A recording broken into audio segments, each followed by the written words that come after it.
Okay, so let's go ahead and get started.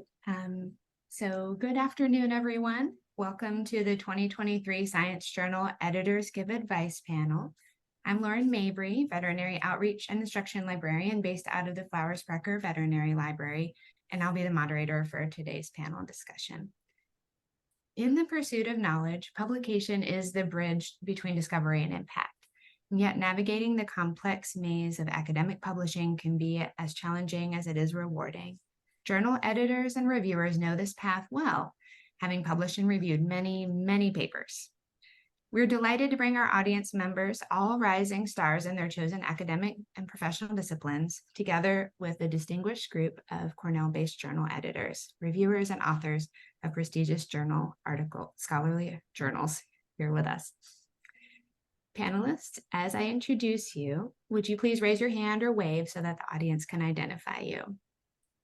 So this year's panelists are Dr. Lisa Fortier, is the editor-in-chief of Journal of the American Veterinary Medical Association and the American Journal of Veterinary Research, and James Law Professor of Large Animal Surgery and Clinical Sciences at the College of Veterinary Medicine.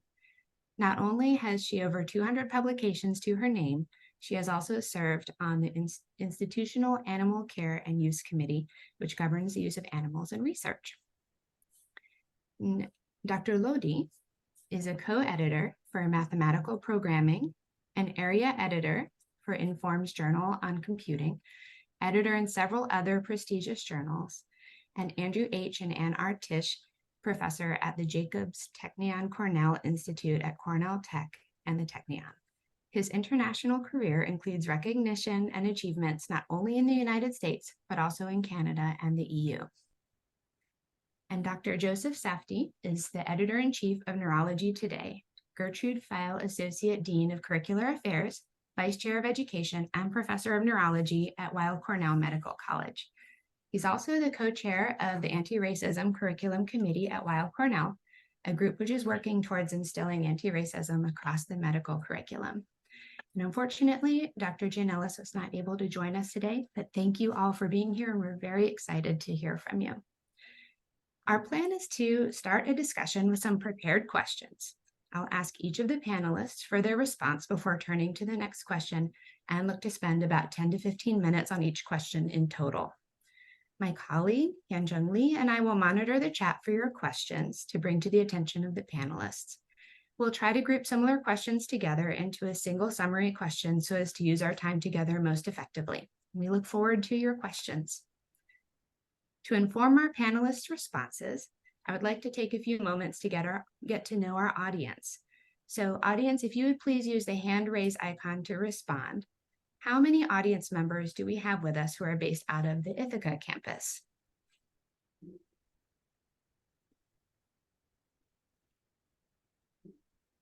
Right, we have about 10 people based out of Ithaca. How many people are based out of Weill Medical? Great, thank you for being here. And then how many people are based out of Cornell Tech?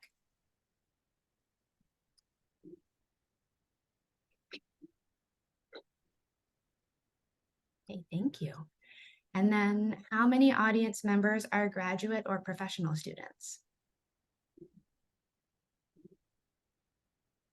Great, we have 5 people in graduate or professional student roles.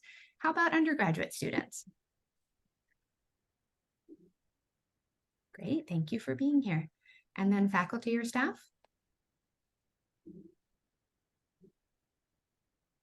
Okay, and a good number of faculty and staff, thank you.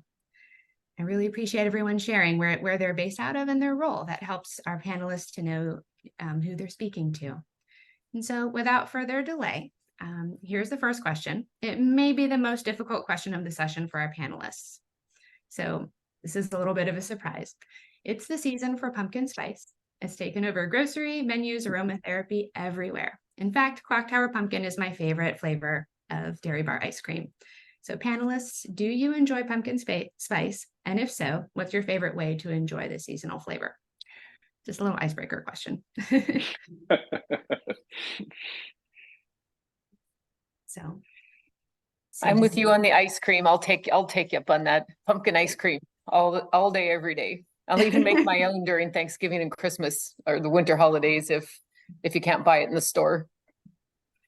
Wonderful. That sounds really good. I've never made my own ice cream, but that's really good. So. Actually, I like a lot of pumpkin soup. So soup is good for me. Very good. Very good. And how about you, Dr. Safdie? Do you like pumpkin spice? No, you ever have one of those things where you like how it smells, but not how it tastes? That's pumpkin for me. I just don't enjoy it. But I don't mind walking into a store when the aroma's around. I'm not a fan of pumpkin anything to taste. I understand. Thank you. I appreciate you humoring me with a surprise icebreaker question. How about the audience? Raise your hand if you enjoy pumpkin spice.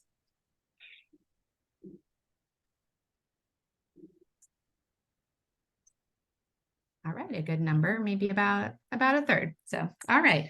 Well, now we can go on to our first question on the topic of publishing. So, can you share insights into the submission process?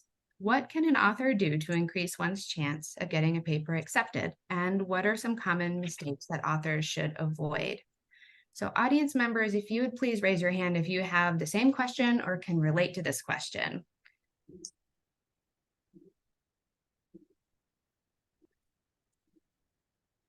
Okay, we have a fair number of people interested in this. So Dr. Fortier, if you would start us off, that would be great. And then I'll go to Dr. Lodi and then Dr. Safdie.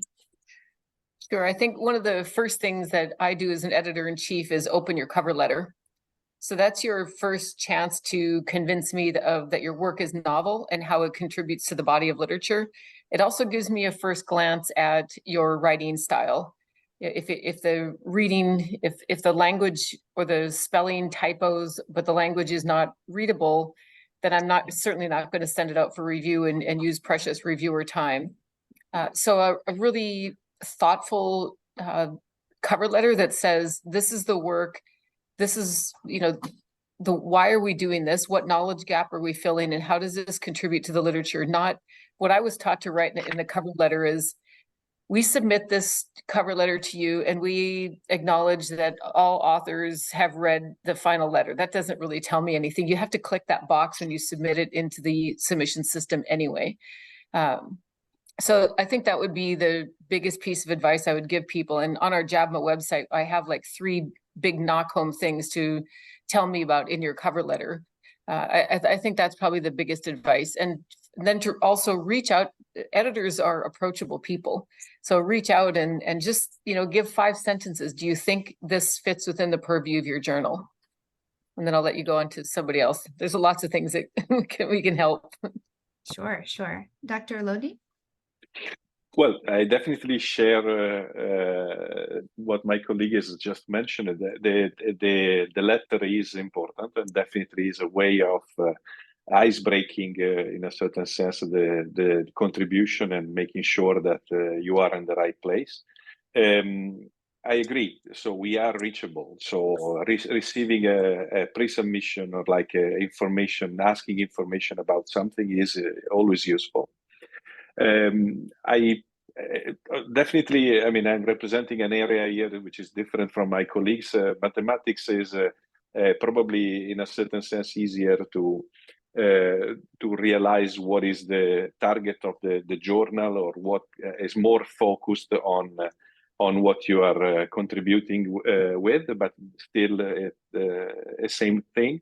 So what a common mistake that I find important for maybe an audience here of students or graduate students is that sometimes the papers are collecting in math everything that a person has worked on during the PhD, right? Something like this that's definitely too much. You have to pick exactly what is the contribution of the paper about. So what has worked at the very end in your framework, and what is the main message that you want to pass into your paper. Otherwise, this is becoming, the important information is that the risk is that what is really important in your paper gets lost, and eventually not is reviewed and by people that are spending a lot of time on it, but they will not be able to realize what is real contribution, and eventually that may be even rejected for the wrong reason, right? I mean, but this is important that you are in charge of pointing out exactly what you want to communicate. That is the most important advice that I would like to give. Thank you. And then Dr. Safdie. Yep. I think what everybody else has said is absolutely true. And for me, probably the most important thing is the most fundamental, which is follow the instructions. Every journal has its own unique set of instructions for types of articles, formatting, abstract, length. And, you know, if you can't follow the instructions, that's going to immediately put a bad taste in the mouth of the editorial team. So it's really important that you follow the instructions. And if you have a paper rejected from a journal and you're going to submit it to another one, you really need to take the time to ensure that you read the instructions on the website and you don't send something that's formatted for another journal without reformatting it, because ultimately that's going to really significantly reduce your chances of having it even get past the first person that looks at it and getting it to peer review. And it might be a really good piece, but if you don't follow the basic instructions, then that's going to be that's really going to lower your chances. So that would be my one piece of advice that wasn't discussed by the other panelists. Yeah, I agree with Joseph, and let me add the fact that I mean, this is in a certain sense a matter of respect, right? I mean, we are managing so many papers, and the point is that following the instructions makes our life much easier, and we're sure that we're making the right call based on the content and not on something else. So that is the reason why we want the instructions to be followed. I think this is an important component. Mm-hmm. I just put into the chat what we have in our instructions for authors. We get a lot of resident credentialing and promotion even. Like, I think that's important for us as editors to know that, you know, I'm going up for tenure. This is for my promotion package. And then we can try and expedite those. We've all been, I agree with the instructions for authors. Like, we know these things because we did all these lazy things, right? We submitted manuscripts that were not perfectly formatted.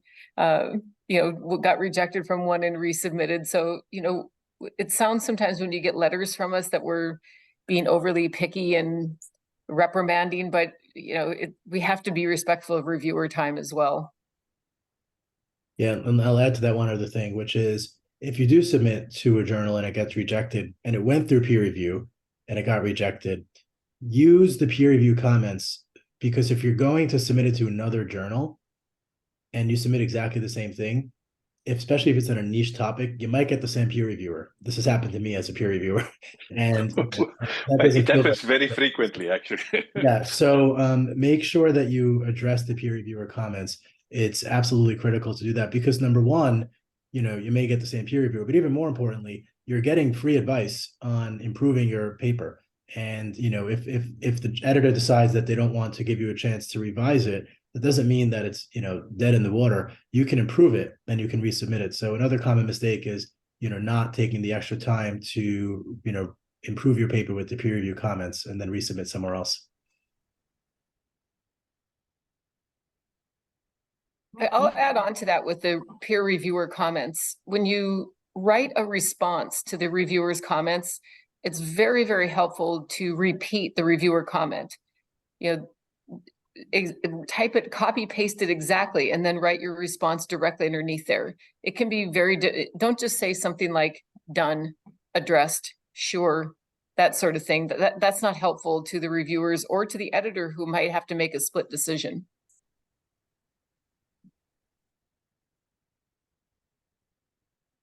Thank you very much. That was very illuminating. Really great suggestions for people to put into practice right away. So another question that we have is, with the huge body of scientific literature out there, it can be difficult to tell or to feel like you have exhaustively reviewed all published works with relevance to your own topic. As a librarian, I get this question a lot. In light of this seeming impossibility of perfect knowledge of the existing body of work, what are the typical expectations regarding due diligence to establish the novelty of your work before pursuing publication? And for this time, I'd like to start with Dr. Lodi and then go to Dr. Safdie and then finish with Dr. Fortier just to start out. Definitely it's a concern, right? I mean, we all know that it's difficult to completely cover everything, but I don't feel like this is something that, I mean, due diligence is what we all do as scientists. I mean, we try to get with new ideas. We try to look around if this is actually something that has been done already. The risk that is that somebody has already done it is let's say always there. I don't feel like this is any harsh behavior from the peer review or other things, if there is a certain good level of investigation of the connection with the idea that you are presenting.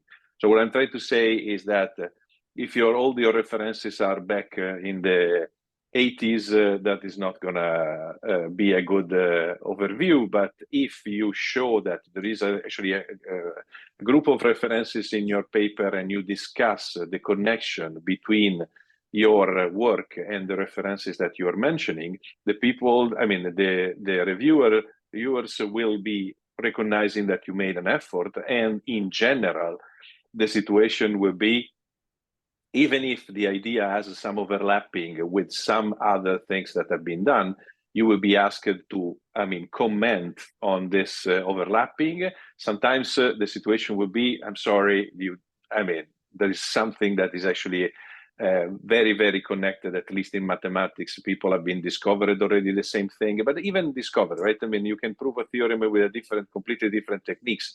Somehow there are papers in which the theorem is not even new, but the proof of the theorem is new. It can be extremely relevant. So the point is, try to do as much as possible what you can and try to connect, especially comment and analyze whatever you are reporting as a reference in the best possible way. This will show to the reviewers that you made an effort. And at that point, I mean, the risk is always there. Thank you. Dr. Safdie? What I tell people, and I tell my residents, is try not to write something that is so black and white that it could be disproven easily, right? Meaning, if you write something, this is the first time this has ever been reported, the peer reviewer, trust me, is going to do a much deeper literature search than you did to prove you wrong. Sometimes, I mean, not always reviewer number 2 is going to do that anyway. There's always one reviewer out there who's going to try to disprove. So what I tell people is, instead of saying this is the first time, which, you know, if you're really confident, you can write that, but you better really know for sure. And it's almost impossible to know that for sure. It's better to say why your finding is important and what you think it adds to the literature, rather than that it was the first, because it's the first doesn't mean it's necessarily important, right? What makes it important and what makes it meaningful? And is it going to change practice, right? Because even if there was one case report in 1972, right, that never changed practice, and yours is, then that's actually meaningful, even if it was published before, right? And so, and there might be a new aspect or a new component or a new technology, diagnostic tool or therapeutic innovation that wasn't there the last time it was published 5 or 10 years ago that might actually change practice. So again, it's not so important to be the first. It's important to add something that has meaning to it, if that makes sense. So I tell people not to get too caught up in that game of, like, you know, we're the first to get this. And I know that in the scientific world, there is often that feeling that you need to rush to the finish line to be the first. You know, and we certainly see that in medicine. But ultimately, the two different labs that might have found the same thing probably both have very meaningful differences in their methods and techniques. And there might be something to learn just from those methods and techniques, that the results don't even necessarily, you know, the results themselves may not be the most important part of the project. It may be the way they got there. Thank you. And then Dr. Fortier?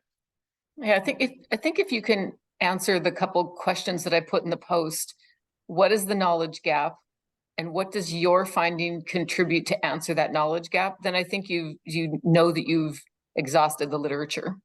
Of course you can miss something, but if you can identify in your own words what that knowledge gap is, and then you use those words as a foundation for your Google or PubMed search or whatever it is, And then what I often do for myself is when I'm reading some of the current literature, the science, not the reviews, because the reviews get kind of, a lot of reviews are pretty lazy with who they reference and how they reference. But the scientific side, go look at their references and start to go backwards that way. Can I also add one thing, which is, Lauren, you kind of implied it. Use your librarians as well, because every institution does have a library. Sometimes it's a physical space, sometimes it's an online consultation service. But you know, certainly the librarians are extremely helpful because they are actually experts at searching. So if you're not sure and you want to make sure, they can help you. We're always glad to do so. That's why we're here.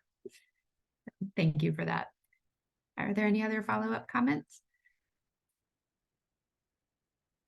All right, so let's jump into the third question. And so this one, I'll ask Dr. Safdie to go first, and then we'll go to Dr. Fortier and then to Dr. Lodi. So I'm just kind of going in a loop here.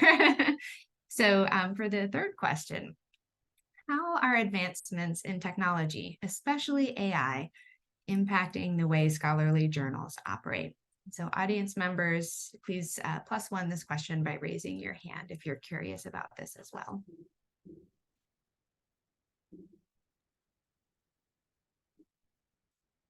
All right, and then Dr. Safdie, if you're willing to jump in. Yeah, that's a tricky one for a number of reasons.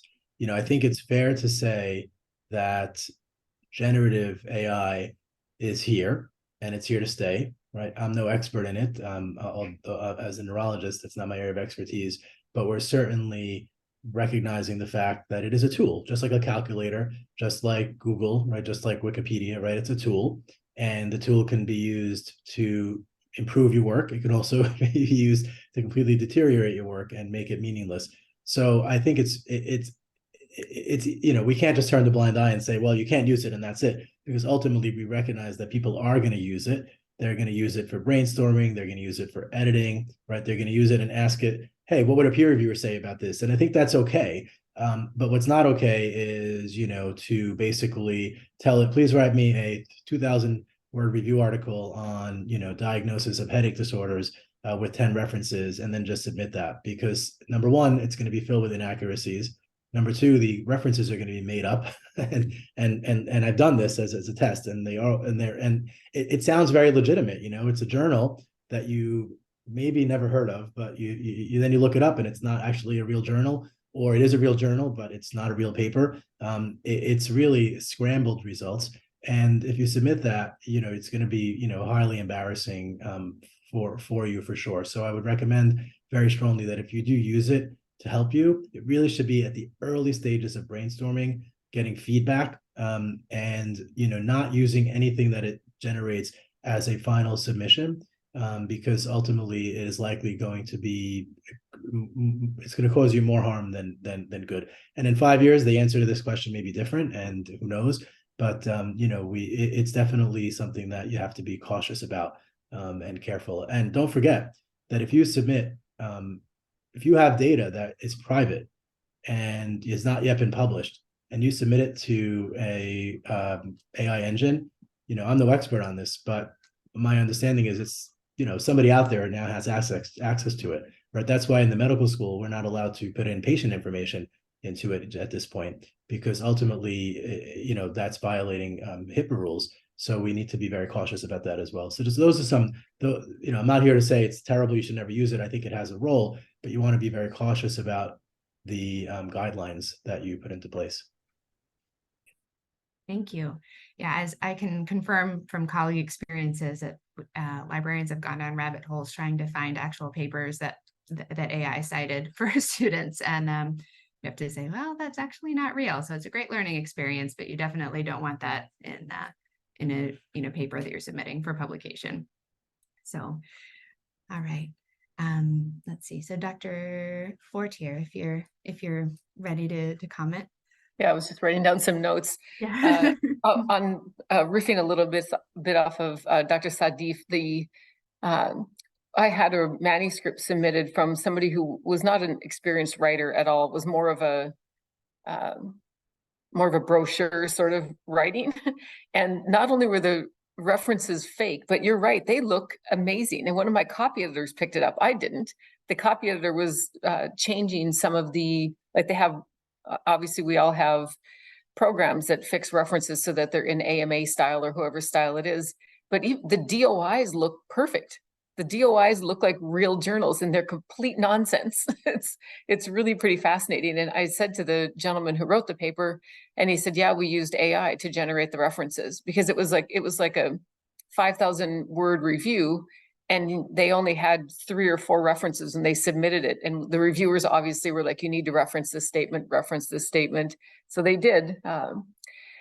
The thing that we allow in the journals, we do say, you know, AI may be used to assist you in the editing of your manuscript, and then they have to disclose it, just like funding and acknowledgements and the other things. We have a very specific, and it's hard to keep up on this stuff, right? This is what we did 6 months ago, and it might change. What I would love to try and be able to explore is how we can, I don't want to suggest this to people yet, but how might we use AI to help those that English isn't their first language?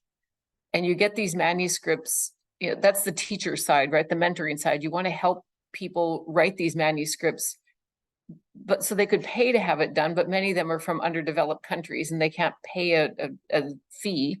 So I'd really be interested in that. And then of course there's the complication of who owns it, who owns the copyright. If you stick something in AI, or if it generates a figure or something like that, who owns that copyright? And I'm still not clear on that. I don't know, Lauren or Andrea, if you have comments on that, but I'm personally, as an editor, still quite confused. If you use AI to generate something, which we say you can't do, but you know, you never know what an author might do. I still don't know who owns the copyright. Yeah, I would say in response to that, I think it's still open for debate. I don't think that's settled yet, and that's a very valid question about, you know, who owns it when AI assists. So I think we're going to have to wait really for either for it to go to court and be decided in that way, or to have law actually written on that to get a definitive answer. So I think it may be a while coming. So. Yeah, I completely agree with Joseph and Lisa. I will only correct Joseph saying that the answer is going to be probably different in 5 minutes, not in 5 years from now. So unfortunately, because the speed in which this is happening is actually not in the terms of years, but as Lisa was pointing out, 6 months ago, that was one answer, and now is actually different, or maybe could be different. So but of course, that's just a joke. To me, the situation is complex. Is definitely generative AI is here to stay. Is actually helping our lives a lot. So it's definitely not something that we needed to be adversarial about. But of course, for us, that we are playing a role in journals, and for scientists in general, it's something to watch and to try to understand better. I'm probably a bit more connected than the others here, and definitely it's actually the same concern in terms of the property, for example, in terms of the way in which it is used into journals, but actually the questions are also in terms of the use for scientific discovery, which is clearly like a very potentially very important thing for science, but at the same time is actually can change the horizon, the way, the viewpoint of the way in which we know it now. I think journals are reacting instantly on this situation on the fly, just asking for indeed having like a citation of what a generative AI has been used for, a reference for that.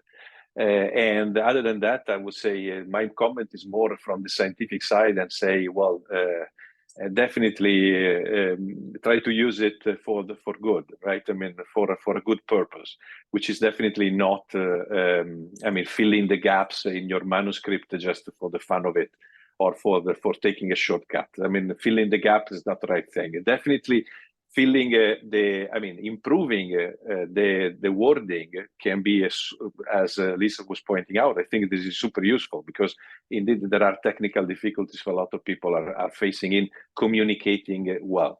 And I think there's a big potential, but we are very, very much at the beginning of the journey, in my opinion. So we have to keep watching what is going on.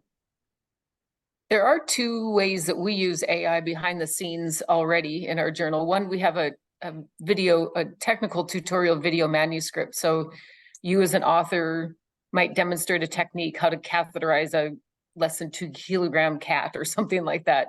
And then we use AI to translate that audio into words. We have to check it pretty carefully. And then our podcasts as well. So if somebody wants to read a transcript of a podcast, I mean, that's a minor use of AI, but it is very helpful. Well, one use of AI that journals are doing is also like try to capture plagiarism, right? I mean, we try to see if people are submitting papers which have already been a lot of overlapping with other papers that have been published, maybe from the same authors, but author from other authors as well. So yeah, it has been already very useful in the publishing sector. It's actually funny you mentioned that. I wrote an editorial on the use of AI and what our journals are doing, and some professor out there took my AI generated, so I put in the use of AI in scholarly publishing, and then it wrote like 4 paragraphs for me, and I put those in my editorial, and they were soulless, right? Like I write more conversational. This was written like you're in high school, and it was grammatically absolutely perfect, and it had no soul to it. But I wrote like, the above 4 paragraphs were written entirely by AI. I didn't change anything. So some gentleman took my AI generated editorial and put it into AI, and AI said I plagiarized something. So I guess AI plagiarized AI. I don't know.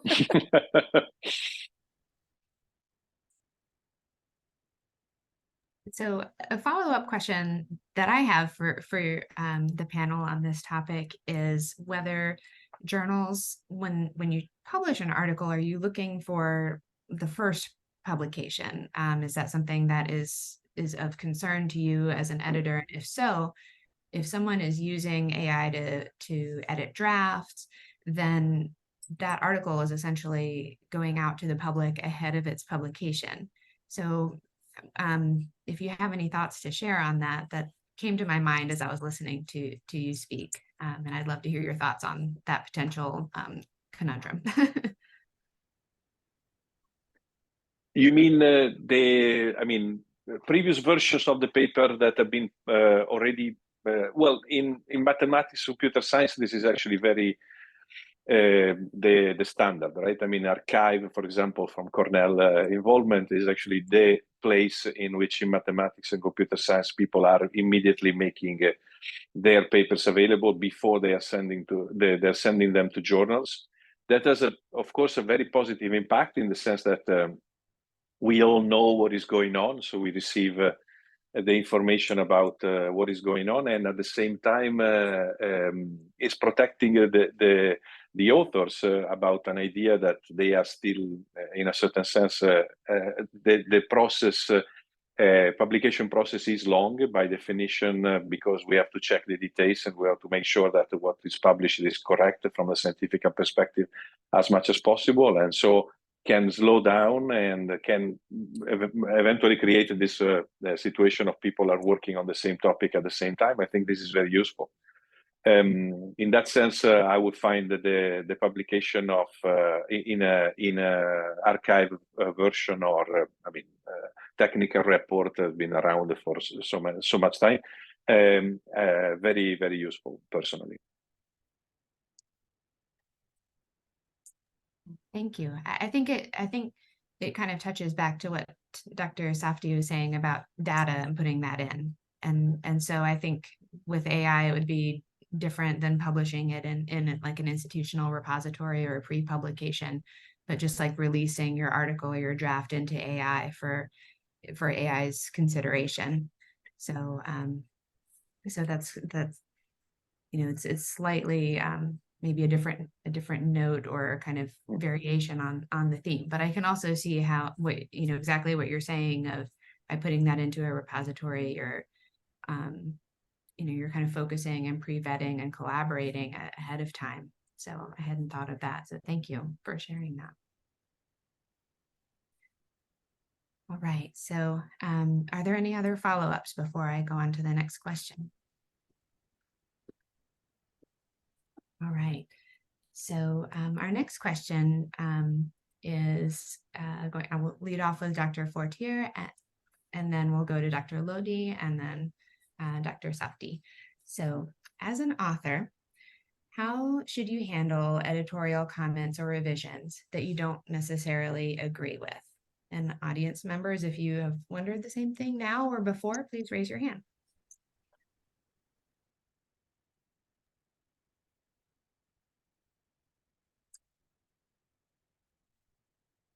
I advise people, and it says in our instructions for the revision, you have to address it. Even if you say why you don't agree, and then list why you don't agree. Thank you for your comment. This, we respectfully disagree, blah, blah, blah. And I, as an author, I had an instance where we had written a manuscript, and a reviewer had written back and clearly didn't know the literature, and just was like, this is absolutely wrong, reject. And so I wrote back. I didn't bother the editor the first time. The first time I wrote back and said, respectfully disagree, and here's the 3 manuscripts that support why we did this next study. Didn't care. The person was convinced that I was wrong. I don't know. Anyway, so they wrote, they wanted to reject it again. And now I picked up the phone or an email to the editor-in-chief and just said, I know it's super hard to find reviewers. It's really, really hard to find reviewers, and you catch them on a bad moment or whatever it is. So then I reached out to the editor and said, and this happens, I'm sure this happens to Andrea and Joseph too. Like, I get 2 or 3 of these emails a day that'll say, we're trying to do this. Somebody asked for, it's usually pharmacokinetics. Like, I don't know why in my journals it's pharmacokinetics, pharmacodynamics, and somebody wants some really intricate test, and they're like, aren't going to do that. We don't have the money. That person moved on, all these sorts of things. So that's what I would suggest. If you have to reply, tell the reviewer why you disagree politely. And if they still comes back with a reject and you're still convinced you're right, then reach out to the editor. Yeah, I think that's the answer is perfect, Lisa. I think that the sentence with respectfully disagree is the best one that you can use if you are in that position, because clearly you point out that this is a respectful opinion, but you have yours, right? And that is important to point it out.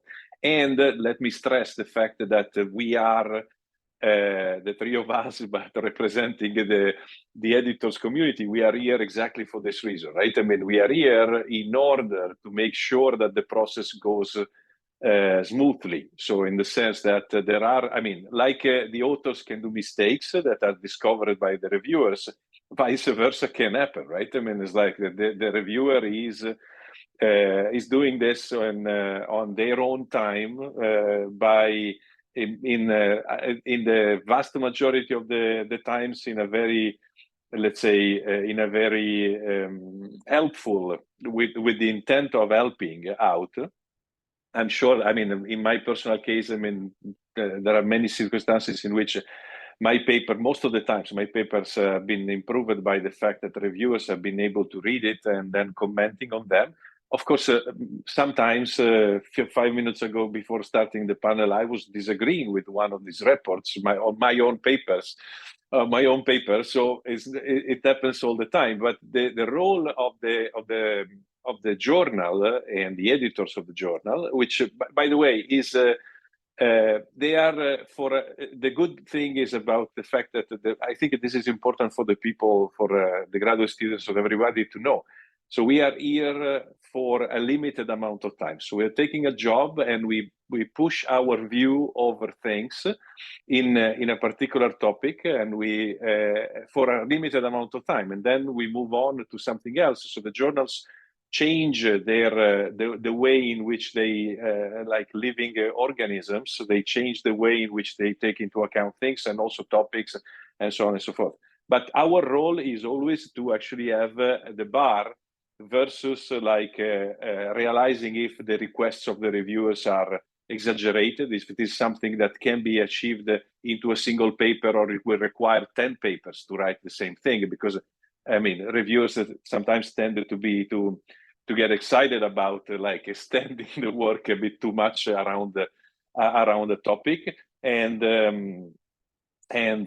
Yeah, this is, I think the respect between the two parties is the most important component that we always wanted to have. But sometimes the reviewers can be wrong, and then that's our role actually to make a call according to this in those circumstances, I think. Yeah, I think all those pieces of advice are really important. What I would add is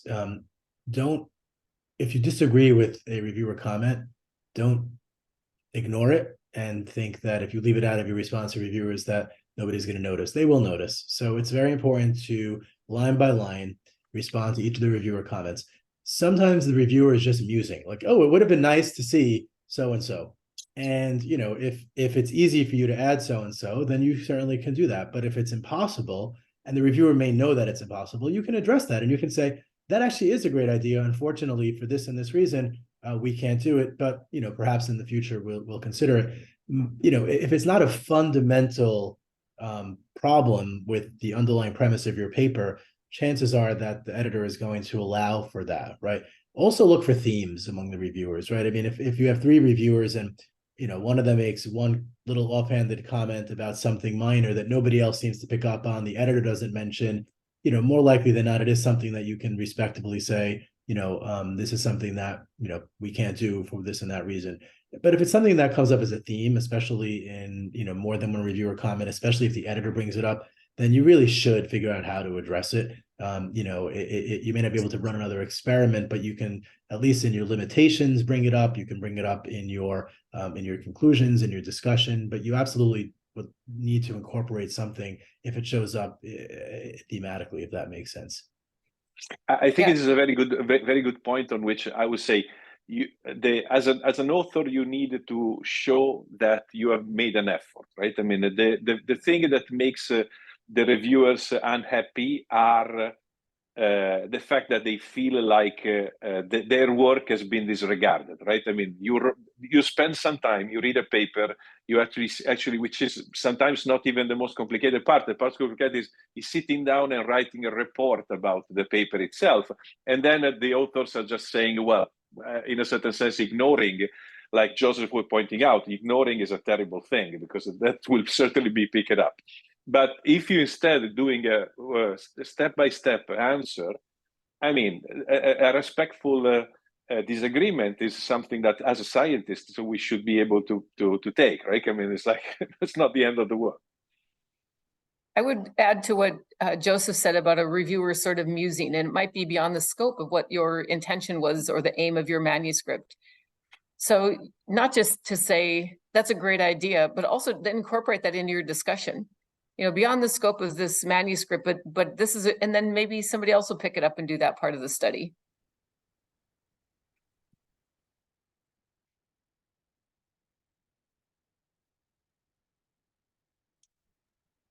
Okay, thank you very much. So our last kind of pre-prepared question before we move into audience questions is what advice you have for graduate students regarding the protection of intellectual property arising from the publication of their research. And for this one, let's start with Dr. Lodi, and then we'll go to Dr. Safdie, and then end with Dr. Fortier. Well, I'm the wrong person for this one. I think that in the sense that in mathematics, it's actually very hard to imagine. I mean, even algorithmic, theorems, of course, there are no intellectual property. Now, if you think about algorithmic components, there are some special cases in which people go from patenting the results and so on. So I would say that, but it's rarely a concern in the area in which I'm working on. So maybe it's actually a little bit more from my colleagues to point out about this. Intellectual property, if I take intellectual property at large, so the concept of let's say the putting a hat on your own idea in a certain sense, being recognized from what you have been doing. I think that what I was mentioning before, the fact of making your papers relatively fast, in a relatively fast, at fast pace, available in the archive. Of course, when the paper is ready, I think that is an important way of making sure that there is a recognition of what you have been doing. But intellectual property is a bit outside of my perception, so I will let the others make more educated comments. Yeah, and what I would say to that is the best piece of advice for graduate students regarding the protection of IP is to ask the experts at your local institutions, because every institution has an office that is designed to protect intellectual property. Cornell certainly has a very large and robust operation at all of its campuses for this. And you absolutely, before you just publish a brand new method with a new technique that you developed in your lab, always check in with your IP office, because for all you know, you're giving something away to the community that potentially your institution really needed to first do something with. I'm not an attorney. I don't think any of us are, but there are attorneys who work for our institution, and it's rare you get free advice from an attorney without having to pay a retainer. Here you get free advice from an attorney because they work for your institution and they're there to help you. So you absolutely want to make sure that you check in with them. And I would argue back to what I said earlier, be careful for any intellectual property with the generative AI engines. Again, I mean, you don't know what's happening with it. And I don't want to sound like a conspiracy theorist, but we just don't know, right? I mean, this data is being used to generate other answers to other questions, and perhaps they're going to give away whatever quote secret you may have. As it pertains to studies for things like pharmaceutical agents, for that, there's a very robust pipeline and process, through the FDA. There's no way you're going to publish a drug study in a human, and probably not in an animal either, right? Before there's some sort of, without some sort of clear, careful planning and approval in advance, that's going to include these types of considerations. But if you're not sure, just definitely reach out. Yeah, for sure. Earlier is better. I would also, even if you think you might be developing IP at some point in your career, get a copy of the form from your institution.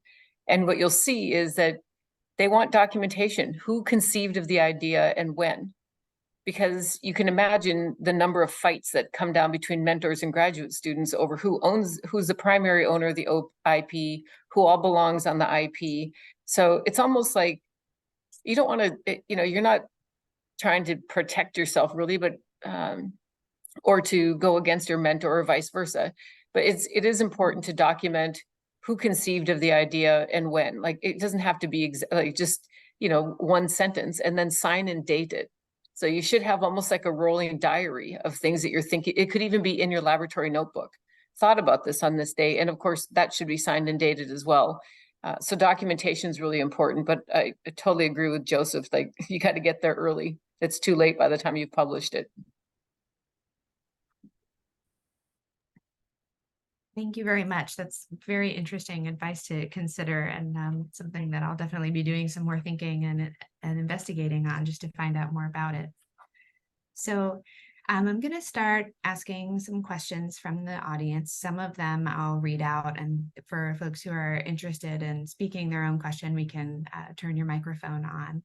So audience, if you have questions that you'd like to pose to the panel, please go ahead and chat them in. I do have a few that came in during our discussion, so or during pre-registration. So I'll start off with those, and then we'll move into the live questions. But the first question that came from an audience member was whether journals, editors, or reviewers have negative impressions of heavily utilized public use data sets like AdHealth, MIDUS, I guess, or MIDUS, 7 NHNES, 7 NHANES. More specifically, what considerations should researchers make when trying to publish results from highly utilized data? And so for these, I guess, if feel free to jump in the order. Any order. So if I can say this, in computational mathematics, this is actually the opposite, right? I mean, if you are making tests, computational tests on heavily utilized data sets, it means that your results are much more, let's say, first of all, they compare automatically with the literature, and what you have been doing is repeatable. So we are being able to actually check what is going on.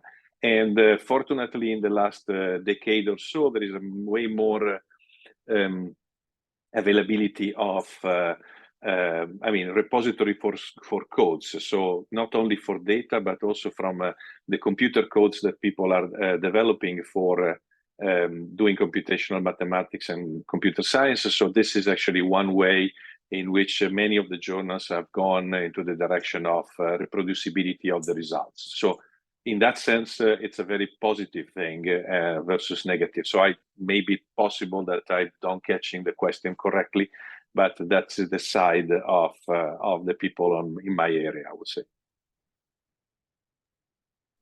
Yeah, I'm not. I want to make sure I understand the question as well. But certainly in medicine, there are very impactful papers that come from analysis of huge nationally available registries and databases. There are many registries and databases at multiple institutions and also at the federal level. Medicare, for example, has a huge registry as well, the CMS registry, and these are just totally untapped or partially tapped, I should say, potential for questions that could be asked to it, questions that may not even have been thought of at the time that these registries were established. So, we have faculty members in my own department who have, made very successful careers by asking questions to these large data sets and doing very sophisticated statistical analyses to determine things that weren't necessarily known before. So at least in medicine, this is a standard practice. Yeah, I agree with Joseph, and he nailed it by saying, asking a question, right? That's what makes it research. What I see not uncommonly is basically what I call a data dump. Like somebody's going to scan this for how old is it typical dog when it develops a urolith or something like that. And it's just a blob, here's the data. And that's not helpful. So if you're going to do that sort of research, read some of the key papers that Joseph's referring to and see how in the discussion, they really bring it forward. Like this is the importance and this is why we asked the question. Again, it goes back to what is the knowledge gap? What did you find? And what's the impact of your findings?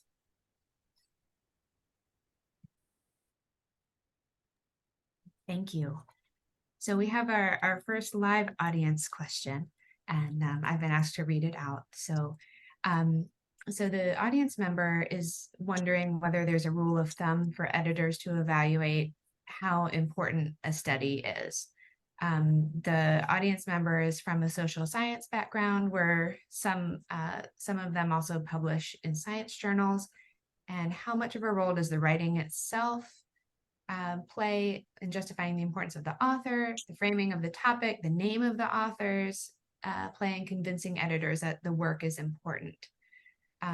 This person is thinking in lines of solid research may or may not market itself as innovative or important to be properly acknowledged by the scholarly community.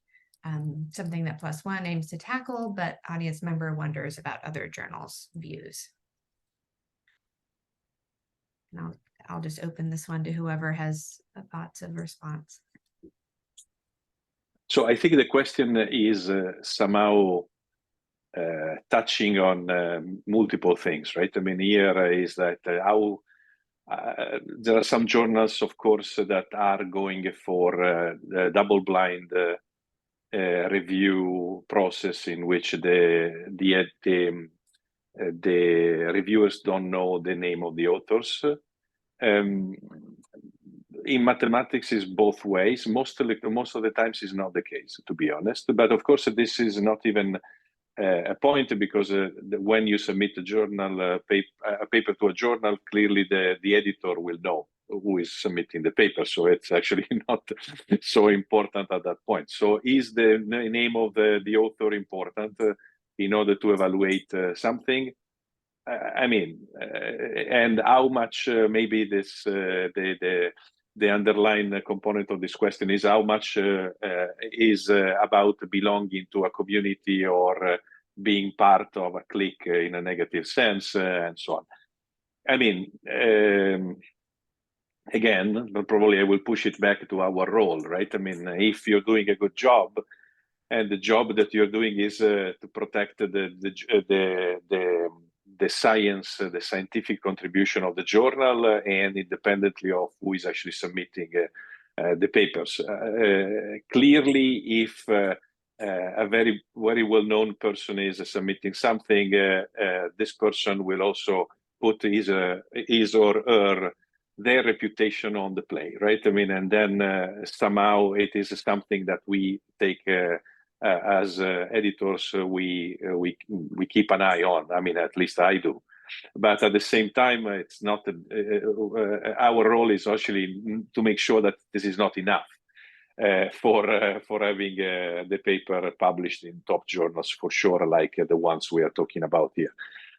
Then everything else is the relevance. It really depends very much on the topic, on the paper itself. I think it's very hard to give an answer to this, because it's very much also partially what I was mentioning before is a matter of taste, of the time in which this is actually happening, right? I mean, we are there for a limited amount of time. Our own ideas on what is actually important maybe will be playing a role, but this is going to be a short term, so somebody else will take over. In that sense, that's my very partial answer. Yeah, I think I would just say, and I think this is your point before, Lisa, let your work speak for itself, right? If your work is important and meaningful and you can convince the editor of that, then it might be your first paper, or you might be a superstar, rock star in your field. But either way, the key thing is that you want to make sure that you're able to convey the message as to why you think your paper is important. I think that new authors may often feel like they don't have that they're no name, that they don't have any kind of advantage. But actually, editors really like to see works from junior people, especially well done work, and especially that is mentored. So make sure that you work with your mentors on ensuring that it's packaged correctly when you submit it. But don't think that simply because nobody's ever heard of you before that your paper isn't going to be considered seriously. And many journals are starting to do more of the double-blind peer review process. But like Andrea said, the editor is going to know who you are anyway. So and frankly, the peer reviewers may often figure it out, especially if you're doing niche work and you're a big name in the field. They're going to know when they're reading it. But we do want to ensure that we're not perpetuating well, this person is famous, therefore their paper must be important, so I'm not really going to read it. We want to ensure that we do read every single paper, and we're critical of it.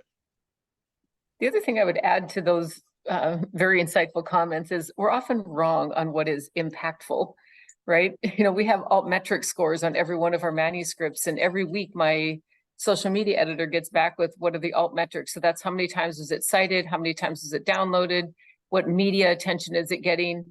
And some of the manuscripts that I didn't think were my favorite had like the highest altmetric scores ever in our journals.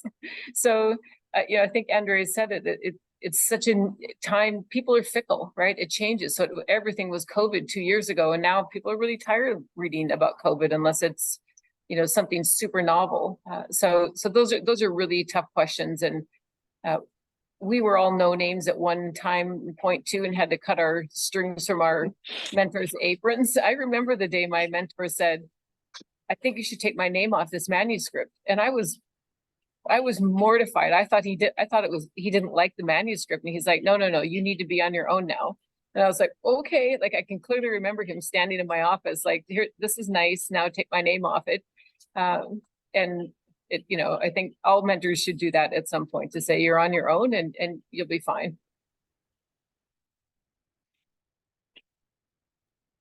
Thank you. So I'm going to ask, there's a couple of people in the audience with their hands raised, so I'd like to ask them if they'd like to speak out their question. So Angela, are you comfortable speaking out your question, or would you like to put it into chat and have me read it?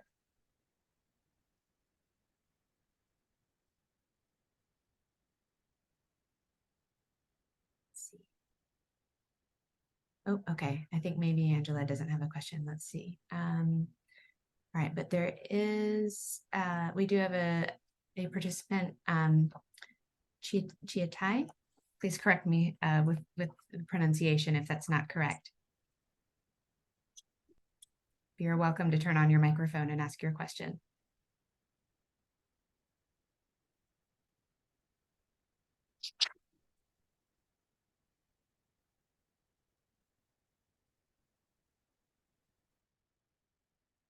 Oh, okay. Sorry, that was a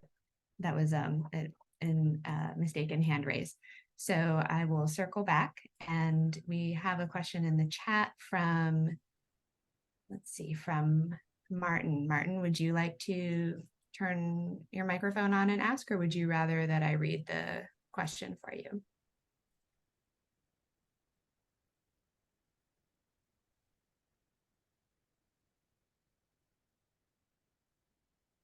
Okay, so I'll read it out.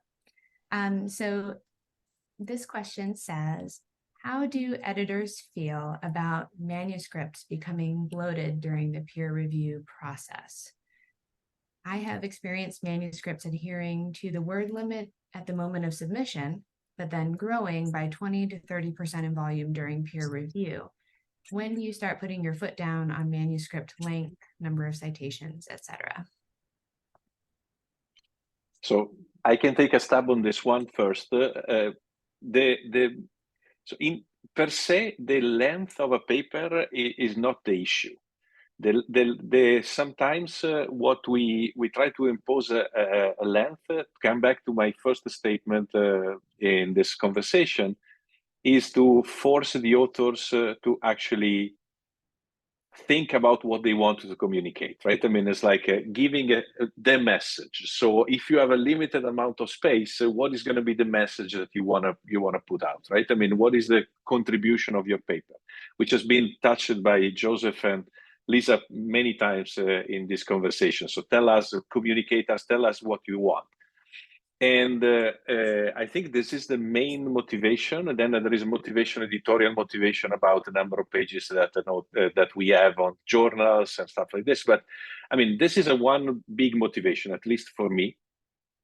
And if I see that as an editor, if I can make a call, I mean, hard limits, once the paper has been extended because the reviewers have been asking meaningful questions, and the authors have been following those advices, then I will generally happy with the process. I will follow the process.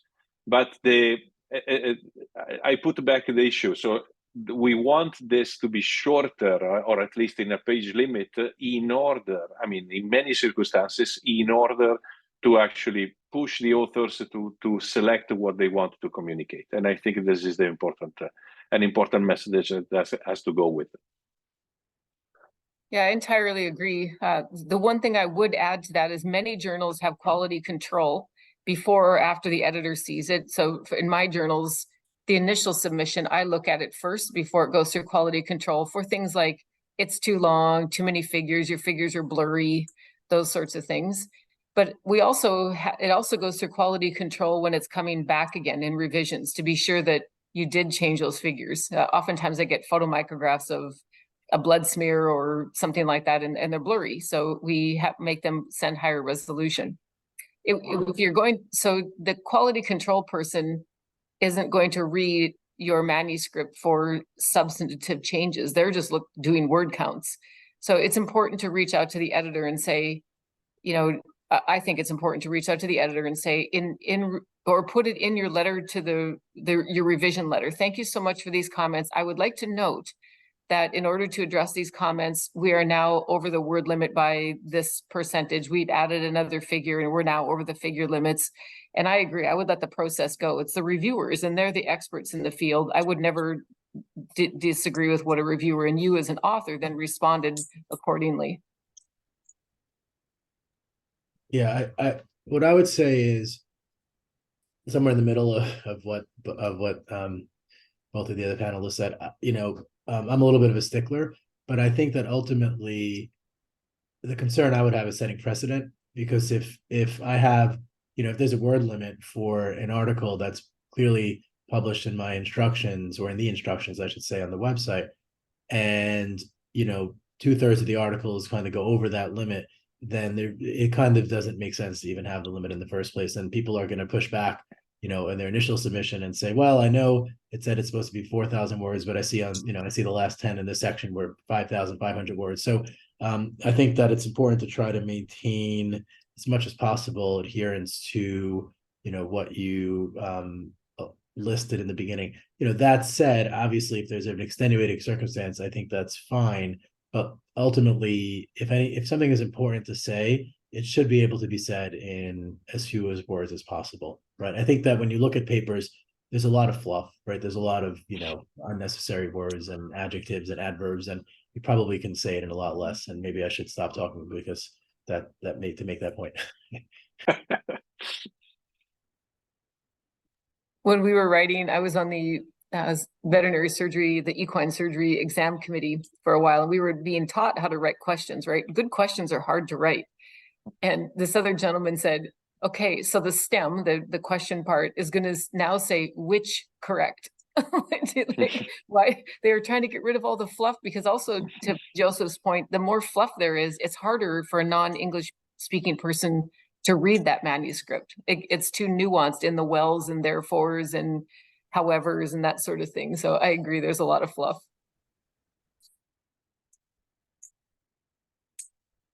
So another question from the audience is, what is the expected time frame for publishing a paper from starting to work on it to final submission? And I will add a note. I remember, Dr. Fortier, in one of your presentations I attended, that JAVMA has a very short turnaround from receipt of of the manuscript. So I don't know if you'd like to speak to that, but just I guess the question is really for overall, from starting to work on it through a final submission. Yeah, I think that's on the author side, right? So you writing as an author, not in the submission process, but yeah, both places. Yeah. The other thing is, sorry, go ahead. I think I got it. Okay. I think what's important is that you have, we call them foosters, focused, uninterrupted study time. So writing time or whatever it is, shut your phone off. Shut your computer, like shut off all your web browsers. Everybody has their habit of what they do when the thinking gets tough, right? Mine is to go to the BBC. Now, how much did the news really change every 20 minutes? But when I'm trying to think of like, how can I say that without the fluff? How can I really convey in one sentence what I really want to write in 3? And that's hard, right? And so it's easier to do something different. Most people would be their phone. It could be I'll get up and play the piano for 10 minutes, whatever it is, but lock yourself in someplace and write. If your data is in front of you, your statistics are done, you should be able to write a manuscript and get it to your co-authors in a week if you have solid time. If you're on clinics, that's really tough. It's really, really tough if you're on a clinical role to try and write a manuscript. Then you have to set aside an hour a day or 2 hours a day, but then you never really get in the groove. So use your off clinic time and make sure it's off time, or you're away from the lab bench, and you can just put a note on your bench. I'm writing my manuscript, and it's the same for grants. It's not just manuscripts. You have to hide yourself and do the same thing for grants and pick out a chunk, right? So what I always advise people, start with the materials and methods, because that's the easiest part to write. Give yourself a deadline. And I have to do this with several of my graduate students. All right, when are you going to get the methods to me? You want a deadline? Yes, Friday. Okay, I expect them on Friday. And then I will read the methods, especially if it's a first or second time author. I'll look at the methods and get them back to them while they're working on the results section. and that'll give you 2 weeks for the results because figures and all these other things. So if you chunk it into, materials and methods, results, introduction, and then discussion and abstract. So if you chunk it into those and give yourself whatever you and your mentor decide or give yourself that deadline, I think that's a good way for me to go about advising people how to get it done.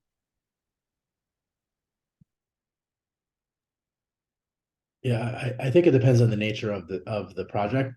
Obviously there's bench research, but there are certain things like surveys that could take a lot longer, right? There are studies like clinical trials that can take years. So I think it really depends on the nature of the study, but I couldn't agree with you more. The key is actually sitting down and writing.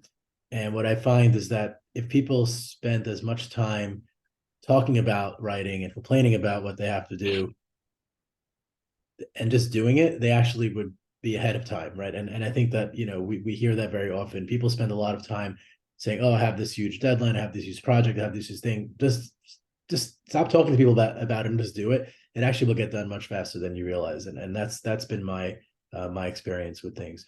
And in a group, the other thing I would say is, while it's really nice to have a group to write a paper together, and many papers are written collaboratively, there's always going to be that squeaky wheel in a group. And it's really important for somebody to take that leadership role and be the person that kind of sets the deadlines and pushes people forward. Because ultimately, and I've done plenty of things in a group project where, okay, you get the introduction, you get the methods, you get the results, you get the conclusions. And invariably, one of those pieces is not going to show up nearly in time. And so you have to have one person who kind of oversees that and holds people to account. And I think that's really, really important as well.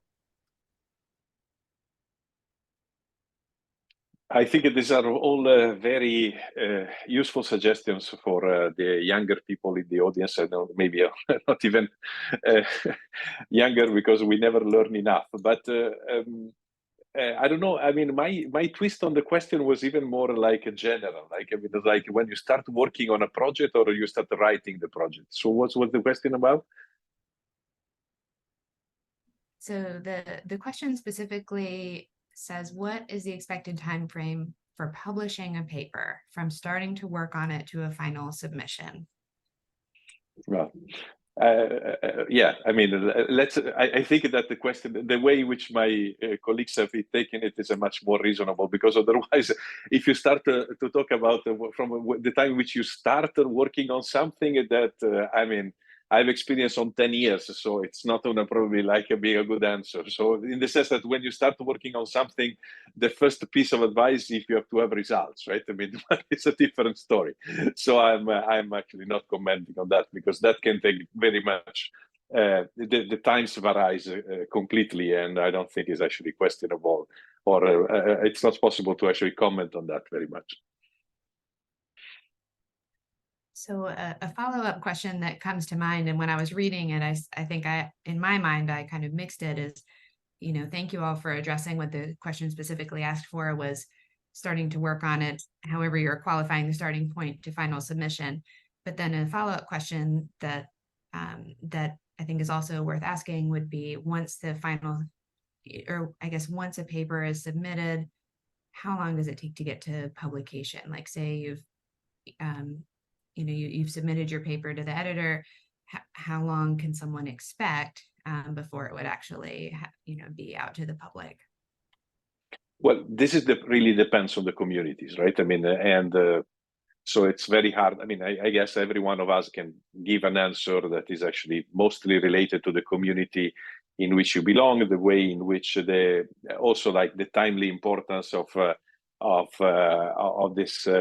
the communication, right? I mean, I'm sure that for my colleagues here, it's a different time frame. In mathematics, now we try to speed up the process a lot, and then we'd say that for some journals, the idea is to get the authors' feedback in the first 3 months. But I would say that it generally takes 6 months, more than 3, to get a first reaction.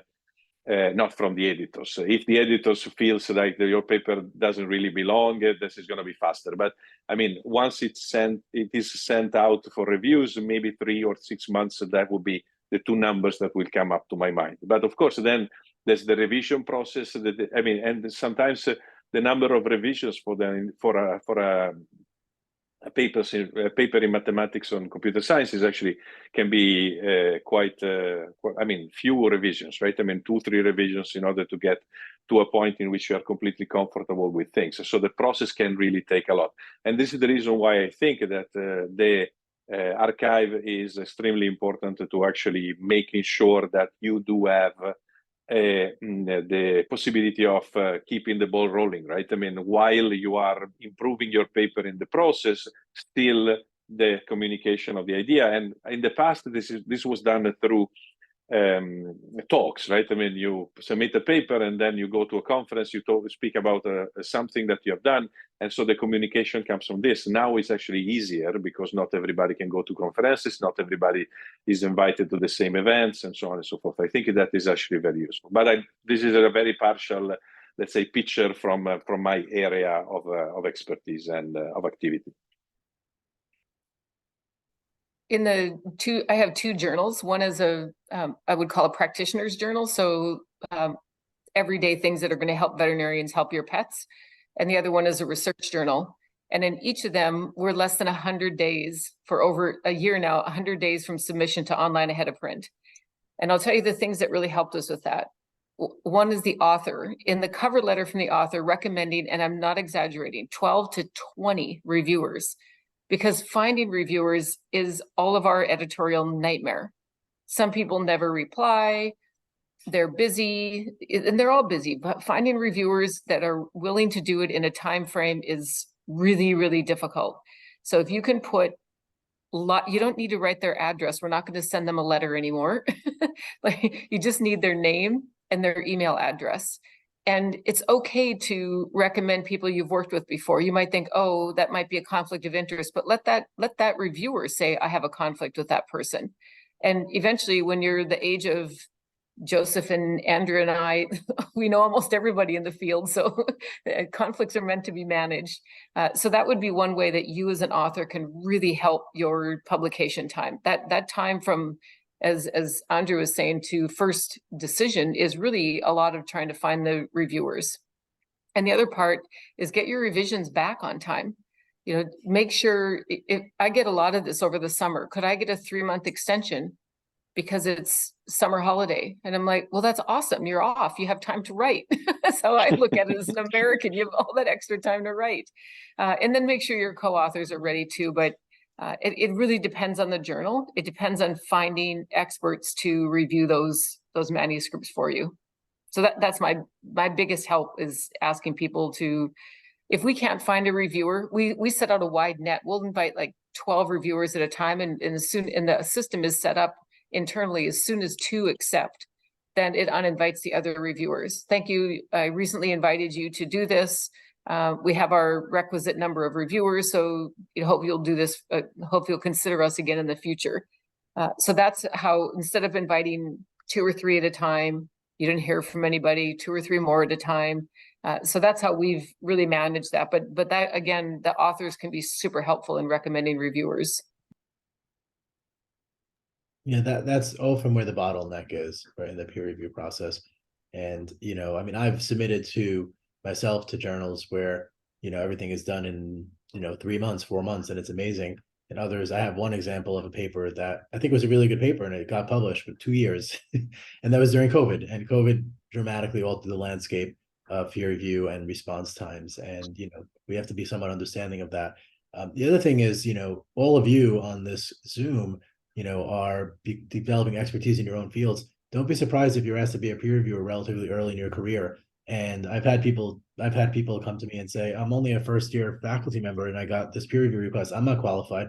So, well, the editor thinks you are, and so you should do it. It's a great opportunity. And I think that will actually help to expand the reviewer pool, because ultimately, while it's a minor thing, putting that on your CV that you were asked to review for a journal early in your career is an external sign of recognition or validation of your expertise. And, while in and of itself, it's not going to get you promoted, it certainly can add to, the overall, portfolio. I would even add on to that, Joe, to say it's actually your responsibility. For every manuscript that you publish, you have burdened, that's a bad word, but you've taxed the system by at least 2 or 3 reviewers and the editor and the associate editor. So for every manuscript that you publish, you should have enough skin in the game to review 2 manuscripts.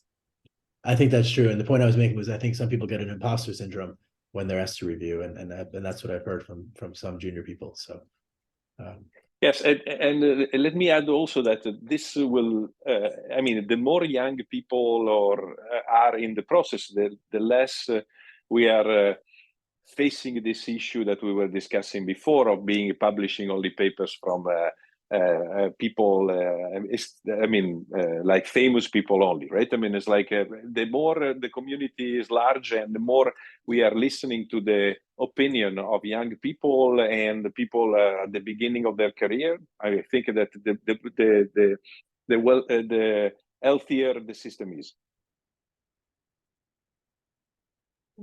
Thank you so much. So I'd like to pause a moment before our last question, and that is going to come from an audience member. But I did want to thank Hyunjung Lee for her excellent work as my co-organizer for this panel, and my colleagues Leah McEwen and Jill Powell and Henrik Spoon for establishing this annual panel discussion and their behind-the-scenes guidance for this year's event. Library communications team for promoting this event, and my colleague Sean Taylor, who worked his IT magic to make this Zoom event run smoothly. And I'd also especially like to thank our panelists whose generosity with their expertise has made this event possible, and to our audience for being the reason for this event. And so without further ado, I will jump to our audience member who is going to ask our last question. So Jordan, let me turn on your mic, or allow you to turn on your microphone. And when you're ready, please go ahead and ask our panel your question. Thank you. Yeah. Can everybody hear me, or the panelists hear me? Awesome. Thank you. Yeah. Thanks, panelists. Thanks for your time. I mean, in this time, you probably could have been doing some editorial stuff. So thank you for thank you for that. So we are doing some editorial stuff. Oh, good. Yeah. Yeah. So in your opinions, what sets a top-notch manuscript apart from just your typical run-of-the-mill manuscript? And then also, as editors, what features and details would you like to see paid more attention to during this this process?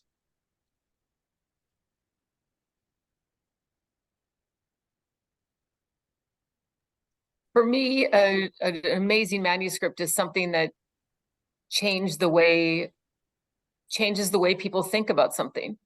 It's not incremental, like, you know, how to, I'll use the same example I used earlier, how to catheterize put a urinary catheter in a cat that's less than 2 kilograms. It really changes the paradigm on how people think. And you're like, huh, it really challenges the state of the art. Those are the most fun thing to read. They're also the hardest ideas to come up with, but so, you know, something that's incremental or salami slicing are the least probably interesting. Again, the data dumps are not all that interesting. So surveys are really tough to write and summarize in a meaningful way, at least in my world. For me, the part that I would like people to pay more attention to is the abstract. So that's probably the only thing that 90% of the world is ever going to read of your manuscript, unfortunately. And so being really clear in your results. Was it significant? What was the clinical effect? Those sort, you know, not p-values and all that stuff, but what was the real effect of, what's the impact of your manuscript?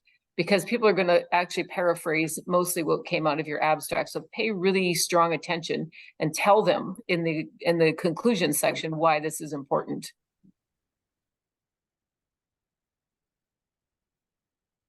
Yeah, I think Lisa gave a very, very good answer that I definitely agree about. I guess that what we always, our dream as editors is always to publish something that is actually revolutionary in a positive sense with respect to the way in which the field is perceived. Then there are excellent papers, review papers, people that are actually able to summarize many aspects of a discipline or of a particular topic and putting the pieces in a puzzle. These are beautiful papers as well, in my opinion, because this is the papers on which the people are actually educating themselves in order to go farther than what has been done so far. But of course, I mean, when we have the chances of publishing something which is outside of the main road and is able to actually give such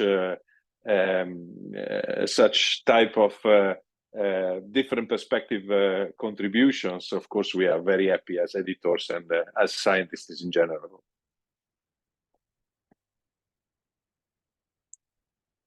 I don't really have anything to add to those two wonderful answers. A great example from COVID would be that steroids were good for COVID patients, right? As Joe, as a medical physician, you think you don't give steroids to people that are sick. And like, that was like a, whoa, that's a game changer to people and physicians and livelihood. So that's an example of a wow manuscript, but those are going to be few and far between.